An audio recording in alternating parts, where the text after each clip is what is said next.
All right, so let's get started. Good morning, everybody. Good morning. Can everybody hear me just fine out in the back? Yes. Excellent. All right, so this is an overview or Constitution 101. This is kind of like the 40,000-foot view of how the document as a whole works. Whenever you're studying the Constitution, while there's a lot to be learned by looking at each individual clause, sentence, article, paragraph, the pieces are meant to work together. So the two tools for figuring out how the Constitution works is, if you're not sure what something means, try and figure out how it protects property, because all rights are based on property. And if you're still not sure what's going on, see how the thing that confuses you interact with other parts of the Constitution. Right? You do those two things and you'll get it all figured out. Okay? The main lesson for this week is, if you only listen to what you already know, you'll never learn anything. If you only listen to what you already agree with, you won't learn anything. Acts 17:11 is the verse of the Bible that says, don't believe anything I tell you. Don't believe anything Willie tells you. Don't believe anything Mr. McManus tells you. Don't believe anything anyone in D.C. or The Hague or Brussels or any place else tells you. Do your own research. Do your own homework. Come to your own conclusions. We're not here to spoon feed you. We're here to teach you how to figure it out for yourself. Okay? And if you're not confounded at least once this week, we won't have been doing our job properly. Right? Something at some point should make you go, wait a minute. Wait a minute. Is that possibly right? Okay? If we don't do that at least once, we haven't done our jobs. And it's up to you to figure out which side was confused about the issue. And it could be that both sides are. All right. So, nothing happens in a vacuum. Why do we have the Constitution? There were philosophical underpinnings. Some of this came, you can get more information in the Declarations and Preambles talk from a couple years ago. It's still online. There were philosophical underpinnings from Montesquieu and de Vattel and Paine, English common law, centuries and centuries of that, from the Declaration of Independence, and from the Declarations and Resolves of the First Continental Congress. There were also the geopolitics surrounding the writing of the Constitution. England, France, and Spain were surrounding and circling this new country that was floundering under the Articles of Confederation, just waiting for it to fail, because we had land, we had resources, we had all kinds of wealth, and they wanted it for themselves. And as soon as we failed, they would swoop in to take. The Constitution was written only 4 years after the Treaty of Paris that ended the Revolutionary War. And England was certainly still smarting from being defeated. The best trained, heaviest armed, most feared military in the world at that time, beaten by a citizen militia. Right? Yes. But if you're on the side of Britain, that's a dope slap that you're not going to swallow nicely, right? For them it was, in addition to wanting the power and the money, it was also a grudge match. France and Spain just wanted power and money. Internally, the Articles of Confederation were weak. They were insufficiently powerful. They created a central government that was so weak it basically couldn't function. So that's a problem. If you've got major superpowers circling you looking for weaknesses and your central government is so weak that it can't function. Oops. Right? This is a problem. So the Articles of Confederation were weak, but they got all these principles, And then there's the practicality. If they didn't stick together, then surely they would all hang separately, right? It's not like they could divvy up into a bunch of little countries. Well, then France and Spain and England would just pick them off individually, one by one. So sticking together, the 13 presenting a unified front to the world, was an existential concern, right? If they didn't stick together, they were going to fall, bit by bit. They called the convention to amend the Articles of Confederation, and the call for the convention that went out was for the sole and exclusive purpose of proposing amendments to the Articles of Confederation. And they ended up deciding that, first of all, they couldn't be limited to that under the principles of the Declaration of Independence. You know, to alter or to abolish is a right of the people that cannot be limited, can't be checked at the door, can't be agreed to, right? They decided that they could not amend the Articles of Confederation, and they just needed to start over. Let's see, there were ratification issues, there were objections. The Federalist Papers were letters written to the newspapers of the day in support of the new Constitution. The Anti-Federalist Papers were letters written to the papers basically delineating in excruciating and slightly hysterical detail how this new structure was going to outgrow its britches and become a tyrannical government. The Federalists carried the day. The Anti-Federalists, despite their more emotional nature of the letters that were written, were actually correct in everything they said. But they were correct in everything they said because the watchdogs, that's us, and the people who came before us, fell asleep at the switch. So, we're going to use some of the tools from the declarations and preambles talk from before, and again, if you weren't here and didn't see that, it's on YouTube. Is it true, when you're looking at something and evaluating it, is it true? Is it supported by natural law, which is the structure built into the universe by God Almighty? You can fight it for a while, but ultimately the structure of the universe prevails. You can't escape thermodynamics or any other facet of natural law.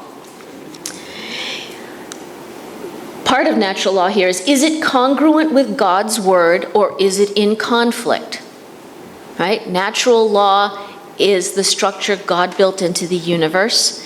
So if it is not, if the thing you're examining is not supported by God's word, you have a problem.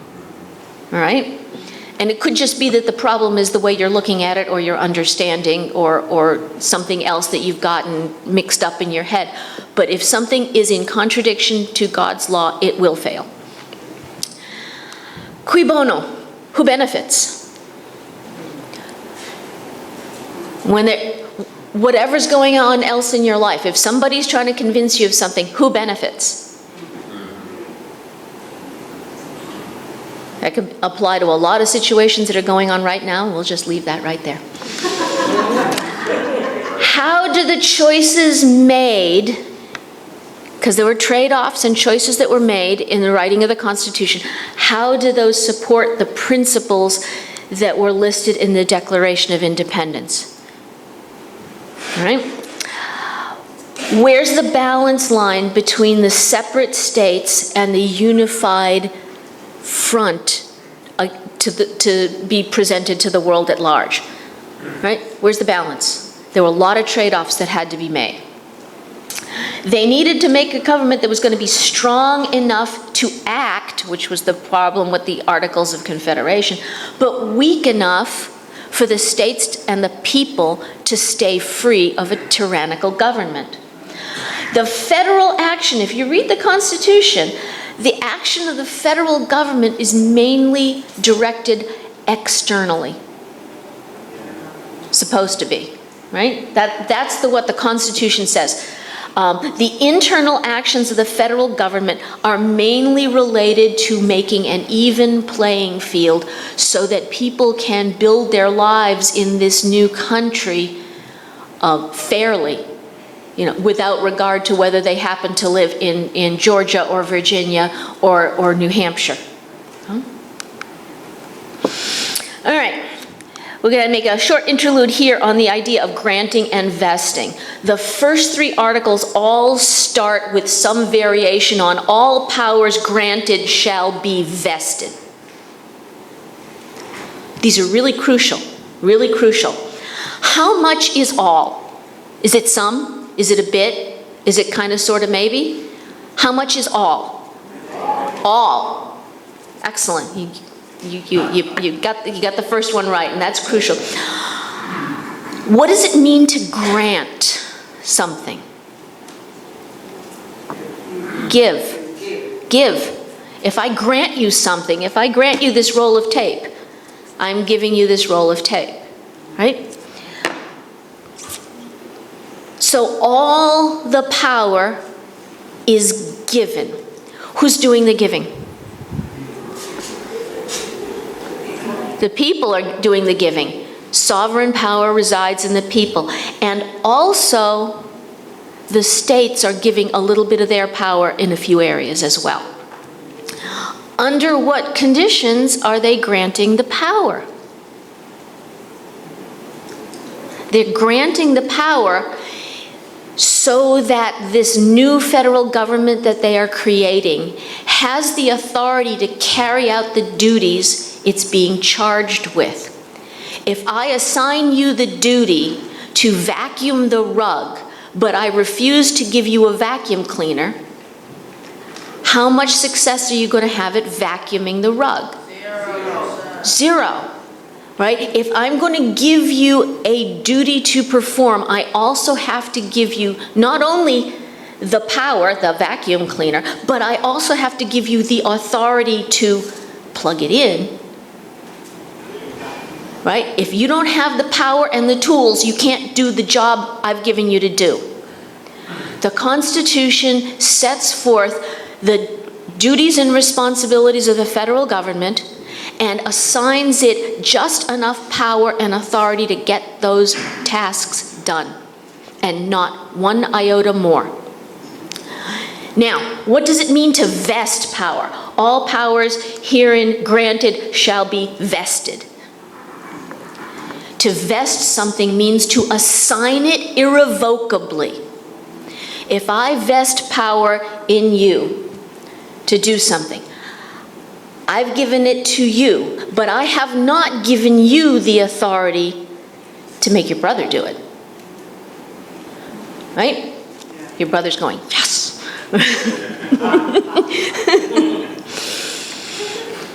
So if all legislative power is vested in a Congress of the United States, what authority does that Congress of the United States have to assign to OSHA the authority to make regulations that have the force of law and can be enforced and penalized for not following them? None. They have not been granted that power because all legislative power herein granted is vested in Congress. They can create OSHA as an advisory body, but if there needs to be a law at the national level, which I highly doubt, but if there needs to be a law at the national level, this advisory body could then come to Congress and say, we think we need a law that says this for these reasons, and then Congress can duke it out. They can't say to OSHA, oh, whatever you want, just don't bother us. We're busy. We're busy taking bribes, guys. We got better things to do, right? So that's what it means to vest power. So keep that in mind, again, in your study of the Constitution. All powers granted are vested, all right? Now, if I grant you the power to do something, like vacuum the rug, and you do a horrible job, I can rescind that power and assign it to someone else. And so can we, if we understand that the power is ours, and we act together to take it back.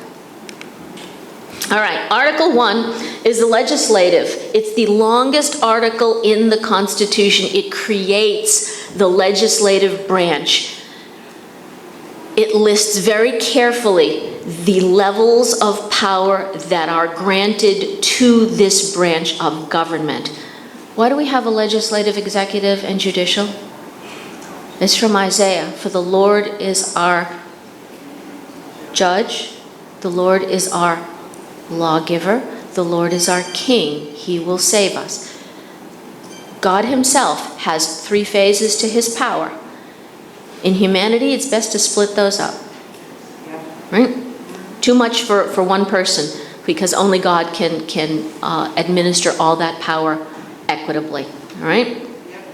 So, the Article 1 defines the powers that the legislature can exercise. All right? And there's a hierarchy where the people and states come first, the federal is last. Right? People and states are the most important. The federal is of lesser importance. The states have oversight of federal actions. Always, always. This, if you create something to be your servant, you're in charge.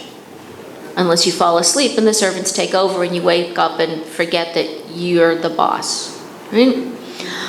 Some of the big questions that they dealt with in writing the first article was who decides and on what basis. And there were fistfights on the floor of Convention Hall. Who decides and on what basis? Well, the big population states wanted everything decided on the basis of population. That's fair. We got the most people. We should have the most say. The small states were like, wait. No. We, Rhode Island, are just as much a state as Virginia, and we should have equal say. So they actually tabled that and came back to it late in the convention because they couldn't figure it out. And what they eventually decided to do was decide, you're both right, so we're going to split up the duties. And the duties of sovereignty, ambassadors, treaties, international relations, where the states as sovereign entities are sharing their power with the federal government, we're going to decide that by state. That's the Senate. When it comes to taxes that the people are going to pay on a head count or anything to do with money, that's going to be a House of Representatives by population. So the representatives are to protect the interests of the people because they're paying all the taxes, right? So the representation here, and this is important to note because it affects other things later, representation is tied to the payment of tax. Later we get in the amendments and that you can't be refused permission to vote for failure to pay a poll tax. Please note that that is specific to a poll tax or other taxes. But it does not say that you it does not say anything about people who are living off the largesse of the taxpayers.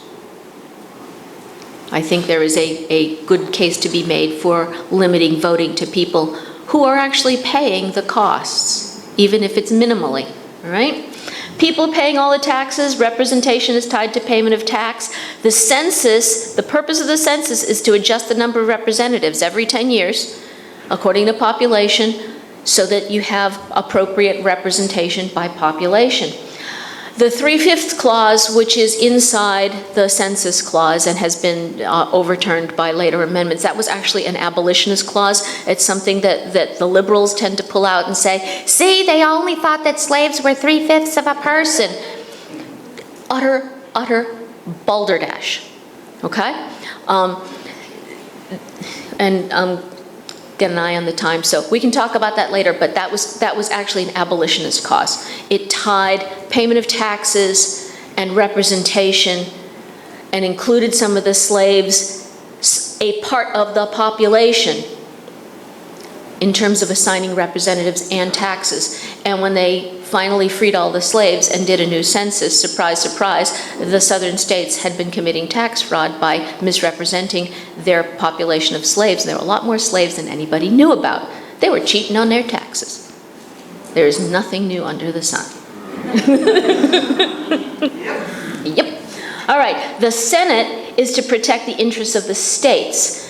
Right? The states were very interested in making sure that they remained sovereign and independent from federal control. The states share some of the executive powers that they have with the federal government, so therefore their point is to advise and consent to things like treaties, ambassadorships, judges, and stuff like that. And they were also the watchdogs against federal encroachment in areas reserved for state control. And that was overturned in the 17th Amendment, which was another travesty we won't talk about right now. States, this is very important today, states control the rules on elections. That is assigned by the Constitution to the state legislatures and the state legislatures only, not the secretaries of state, not the election commissions, not the governors, not the janitor, not the dog catcher, state legislatures only. Congress has the ability to change dates and a couple of other minor points for federal elections, but all control over state elections in the states is by the state legislatures. Each house has control of its own functions and records. In taxes, there are three groups. In any taxation, there are three groups that act. The people pay. No kidding. No kidding. The people pay and pay and pay and pay. Therefore, the House initiates all spending because all spending is supposedly being authorized by our neighbors and friends who understand how hard our lives can be. The states are affected by this, so they have to concur and they can suggest changes that then have to go back to the House. Right? The president has to also concur or not. And if the House and the Senate agree and the president does not and vetoes a bill, then the House and Senate can try to override that veto. They can try. Section 8 of Article 1 delineates almost all of these specific powers that are vested to the legislature. Almost all. There's a couple others scattered in little bits here and there. These are the only areas that Congress is actually authorized to act, is the ones that are specifically given to it by the Constitution. In any other place it's acting, outside of what is listed and assigned to it, that power has been stolen from the people, stolen from the states, and if the people and the states understood the Constitution, those usurped powers would be null, void, and of no effect. Some of the states are finally, thank you God, finally starting to wake up, and they're doing things like saying, we're not enforcing federal gun laws in the borders of this state, and any federal officer attempting to enforce those laws will be arrested and prosecuted at the state level. This is the sort of action the states should be taking in a lot of areas. No federal government, you have no authority to do this. You're not getting away with it within the borders of this state, and any of your officers that try to enforce it, we will arrest them and we will try them at the state level. The feds would back down because there's more of us than there are of them. All right. Again, this is only when, I won't say if, I'll say when the people and the states understand the limits on the power of the federal government written into the Constitution and why those limits are there. All right. These are some of the powers from Article 1, Section 8, to regulate commerce, which means to make regular, not to micromanage. Bankruptcy law, coining money, post offices, roads, lower courts, declaring war, govern the military, rule Washington, D.C. You want to make Washington, D.C. a state, you need an amendment to the Constitution. You can't just pass a law. Naturalization, weights and measures, counterfeiting, patents, piracy, Army and Navy, militia training standards, although the states would appoint the officers. Federal government can require everyone to walk around armed. They can require that as a militia, but the states appoint the officers. All right, and the necessary and proper, which is always misused, and we won't talk about that because there's not enough time. Article 1 gives a promise not to end slavery before 1808. This is a compromise to keep the Union together, right? But go looking for the authority to expand slavery to new territories or states. It's not there. It's not there. The Declaration implicitly states that this is immoral and repugnant. The expansion of slavery after the ratification of the Constitution was moral cowardice and political expedience. There is nothing new under the sun. All right, other provisions, habeas corpus, that's to produce the body, and we're not talking about the corpse, the body of evidence, all right? No attainder or ex post facto laws, we can look up all these on our own. No border taxes, no playing favorites between the states, no titles of nobility, your lordship, no spending without lawful appropriation. If anyone wants to know my pronouns, they are your majesty and your royal majesty. Limits on state power. International view is of one country, so the states have a few areas where they agree to give up a little power. They're going to use all the same money, they're going to use all the same treaties, all the same rules, all the same tariffs, and they're not going to have any nobility of their own. They're going to have a militia but no standing army. Article 2 is the executive. It creates the executive branch. We don't elect a king every 4 years. Basically, the function of the president is like a national level town manager. The selectmen, being the legislative body, pass the rules, and if the judicial, the town council says that those rules are legal, then the town manager makes sure that they are enforced. If the town council says, you know that bylaw that they passed 5 years ago before you came in, that's no longer in compliance with state law, then it's the manager's job to make sure that rule does not get enforced. So the president's job is to enforce all constitutional laws and to refuse to enforce unconstitutional laws. All right, he's also the official face for heads of state from other countries, because you're not going to have 50 governors coming to shake some poor ambassador's hand, right? And the states, not the people, elect the president. It's the states, not the people. That's why we have the Electoral College. If the people elect the president, there's too much ability to use emotional arguments to play favorites and to get in somebody. But if Congress were to pick the president, as happened under the Articles of Confederation, they just pick somebody who's going to rubber stamp whatever they do. So the states, since they are sharing their sovereign power, are the ones who pick who's going to be the president. You have to be a natural born citizen. You have to have an oath of office to preserve, protect, and defend the Constitution, not the people, not the safety, not the defense of the country, but the Constitution, specifically a document. And you should think about why this document. And when does this oath expire?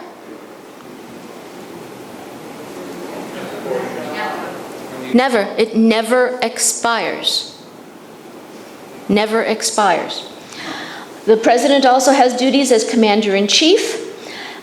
He negotiates treaties. He nominates ambassadors, Supreme Court judges, and public ministers and consuls.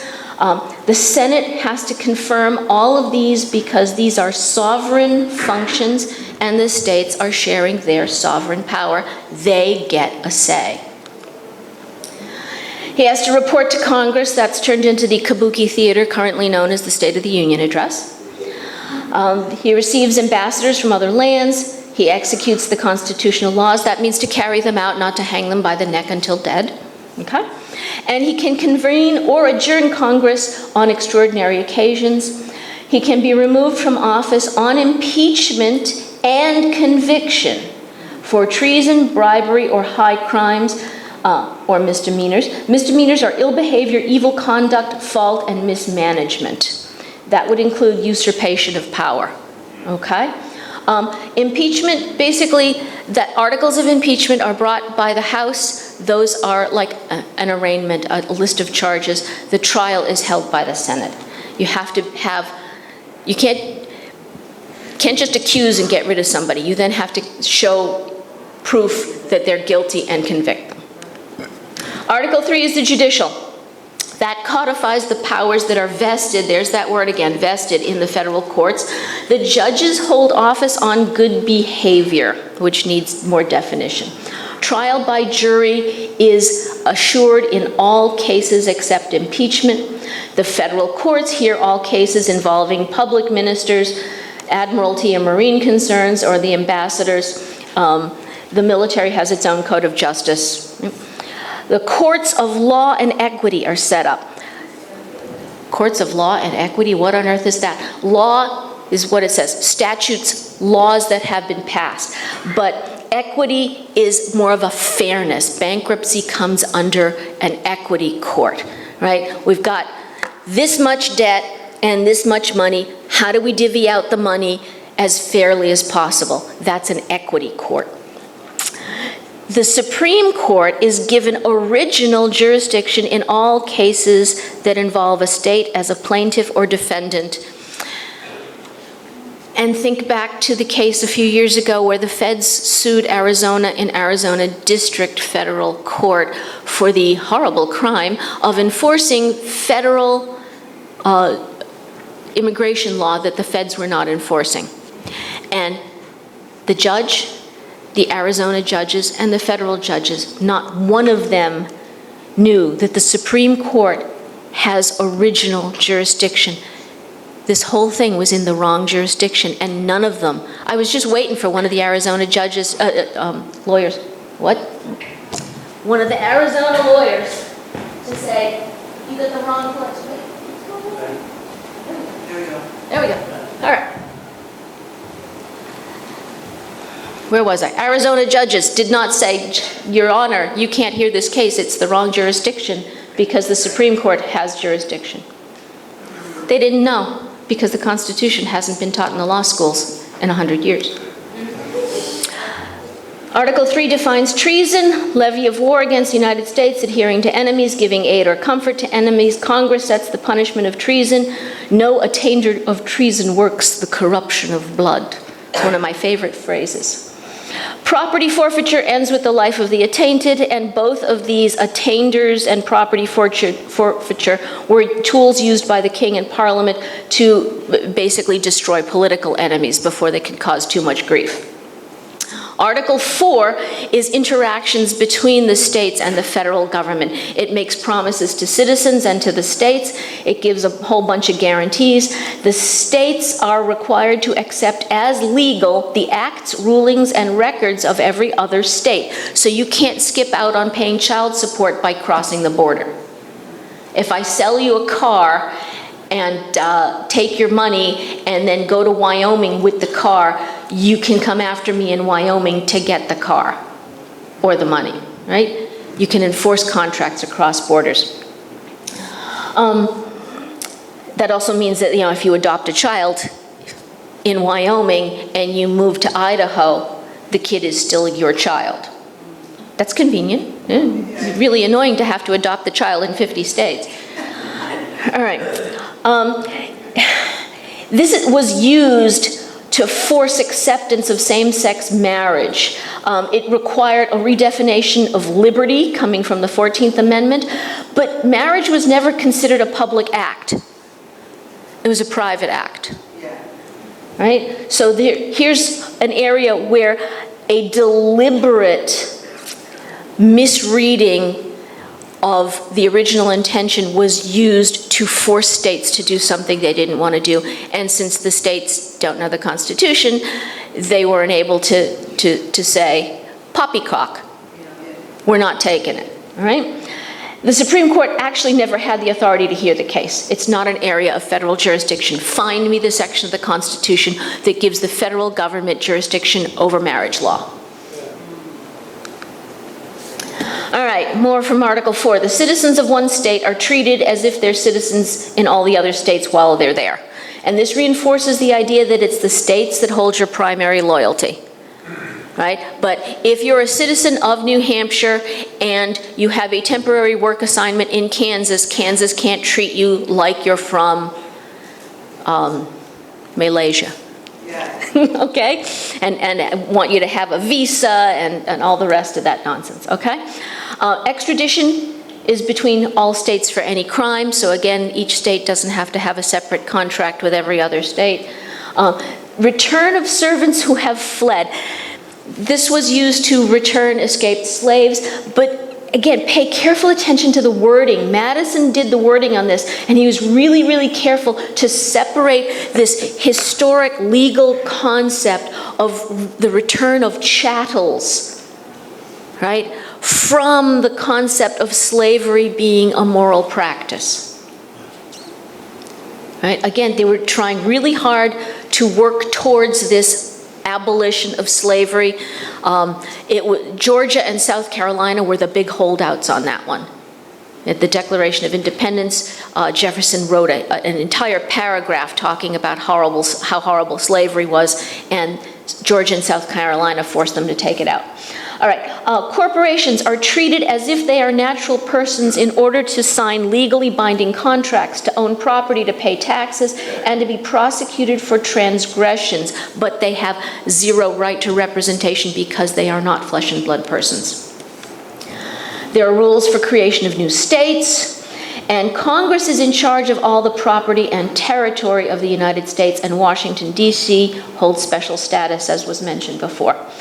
There's a guarantee to all states of a republic as a form of government, right? So that specifically excludes theocracies, monarchies, democracies, feudalisms, dictatorship, communism, socialism, and fascism, right? There's a guarantee to all states that they should be protected if invaded, additional militia or the Navy to be sent. National Guard is sent today, but it's not the militia. There's a guarantee to all states of protection against domestic violence, but only if requested by the state legislature or the state executive if the legislature can't be called. Article 5 is how to amend the Constitution. Perfection belongs to God. They knew that this was a flawed document, and a lot of them were not real happy with it, right? Ratified amendments become part of the Constitution as if they had always been there. The process is designed to be slow, deliberate, laborious, to take a lot of time, a lot of discussion, a lot of hand-wringing, a lot of arguing, because they didn't want people to be making fast, knee-jerk, emotion-based decisions to amend the Constitution. It's also designed to require supermajorities at every federal step. But at the state legislature, when they vote, simple majority. Although, again, you need a supermajority of state legislatures. And laws passed by Congress cannot circumvent or override the Constitution, but they keep trying, and we keep letting them get away with it. So Congress proposes an amendment. 2/3 of the House has to approve. 2/3 of the Senate has to approve the exact same wording. Then it goes off to the legislatures, and 3/4 of the states must approve by majority vote. The date of effect is when Congress accepts that the ratification is complete. Some amendments have included a start date, January 1st of the year following ratification. There's an alternative on the Article 5 conventions, and we can discuss that in more detail another time. Mr. Shurtleff would be very happy to discuss it with you. And again, the Convention of States people say that this would be completely safe. Don't believe them. Do your own homework. I think it would be a disaster. There was a promise not to amend to prohibit slavery before 1808. That's a generation. Think about why they gave them that much time. Promise that no state shall have any number of senators other than 2. Basically promising the states that you will always have equal standing as a state. The representatives change, the senators never change. Article 6 says that the Constitution is the supreme law of the land, but the Constitution and laws pursuant and treaties made under the authority are the supreme law of the land, and the judges shall be bound. A law is pursuant to the Constitution when it is within the limits of the Constitution and in areas authorized where the federal government is authorized to act. No others. If you can manage to get a law through Congress and get some idiot in an Oval Office to sign it, that doesn't make it the supreme law of the land. If the thing that's been passed is not pursuant to the Constitution, it's not the law of the land. A treaty is under the authority of the United States when it's an area where the federal government is authorized to make treaties. The federal government is nowhere authorized to give away the sovereignty of this country, which makes almost everything that they've agreed to with the United Nations null, void, and of no effect, if we know the Constitution, or when we know the Constitution. All federal officials are bound by an oath to the Constitution.